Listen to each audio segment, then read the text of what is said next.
मां गंगा के पावन तट पर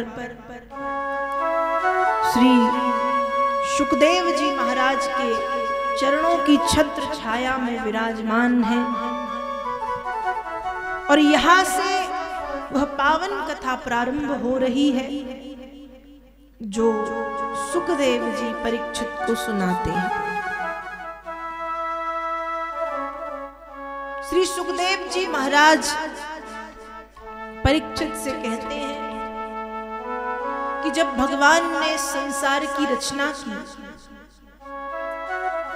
तो प्रजा उत्पत्ति का काम ब्रह्मा जी को सौंपा। तो ब्रह्मा जी ने सबसे पहले मानसिक सृष्टि की रचना की है। अब मन से संतान तो उत्पन्न होती है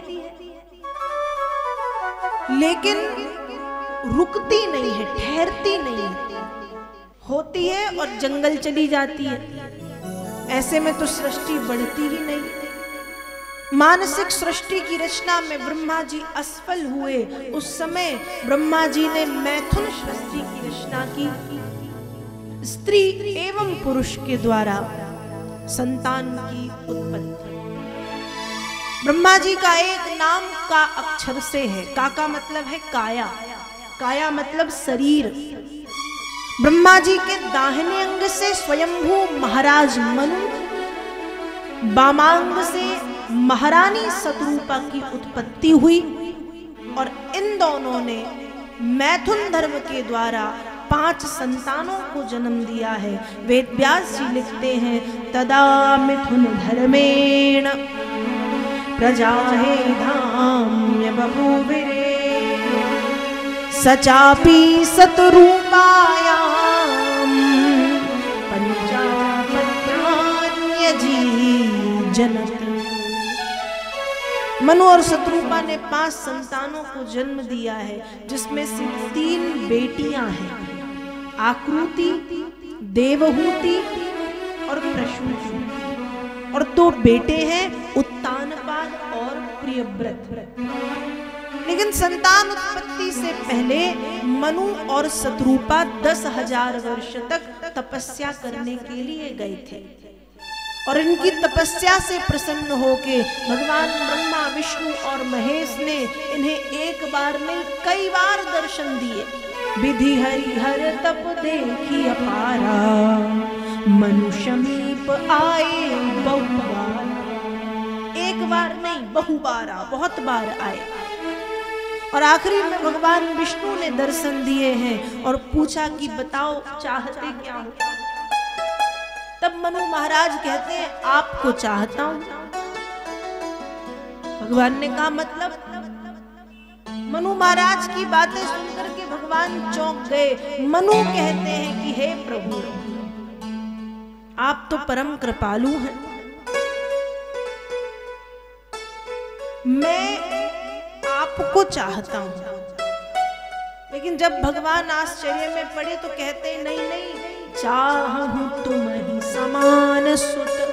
आपको नहीं चाहता, आपके जैसे बेटे को चाहता हूं। अब भगवान ने कहा मेरे जैसा तो कोई दूसरा हो ही नहीं सकता, एक ही हूं। इसलिए एक काम करता हूं, समय आने पर मैं ही आपके पुत्र के रूप में आऊंगा। और यही मनु शतरूपा त्रेता में बनते हैं दशरथ और कौशल्या, जिनके यहाँ प्रभु राम बनकर के प्रकट होते हैं। तो मनु महाराज ने मांगा है कि आपको पुत्र के रूप में चाहता हूं। और महारानी शतरूपा से भगवान ने पूछा मां आप भी कुछ मांगो। तो शतरूपा कहती है कुछ नहीं मांगा। शतरूपा ने एक प्रकार से देखा जाए तो कुछ नहीं मांगा और दूसरी प्रकार से देखा जाए तो क्या नहीं मांगा, सब तो मांग लिया। सोई सोई सोई गति सोई भगति सोई निज चरण स्नेह सोई विवेक सोई रहनी प्रभु मोहि कृपा करी देव। कुछ नहीं मांगा लेकिन क्या मांगा? कहती है वही सुख चाहिए जो पति को मिले, वही गति चाहिए जो पति को मिले, वैसा ही विवेक चाहिए जो पति के पास है, वैसे ही रहने का ढंग चाहिए जो पतिदेव को मिले। सुख में रहे दुख में रहे मैं भी वैसे ही रहूं। अमी अमीरी में रहे गरीबी में रहे, मैं भी वैसे ही रहूं। सोई सुख सोई गति सोई भगति, वैसी ही भक्ति चाहिए। सोई निज चरण सने, वैसा ही आपके चरणों में प्रेम चाहिए। सोई विवेक सोई रहनी, प्रभु मोहि कृपा करी देव। ये 6 बातें मांगी, कुछ नहीं मांगा। यही तो कहा है कि वही वही वही बस वही वही चाहिए, लेकिन सब मांग लिया। सुख मांगा, भक्ति मांगी, विवेक मांगा, रहने की स्थिति मांगी, गति मांग ली, और भगवान के चरणों में प्रेम भी मांग लिया, सब मांग। लेकिन पति के पद चिन्हों पर चलते हुए पीछे पीछे चल रही,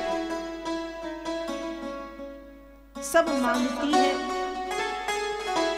समय बीता, तपस्या के बाद जिस काम के लिए ब्रह्मा जी ने इनकी उत्पत्ति की थी वह किया, संतान उत्पत्ति। 3 बेटियां 2 पुत्र हुए।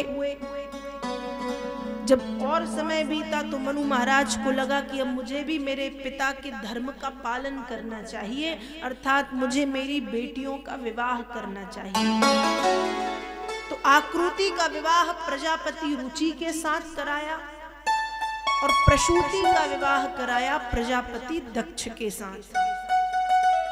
बची हैं देवहूति, और मनु महाराज को अब तक देवहूति के योग्य कोई वर नहीं मिला, क्योंकि देवहूति परम सुंदरी तो है ही, साथ ही साथ एक राजा की कन्या होने के बाद भी एक तपस्विनी की भांति जीवन जीती है।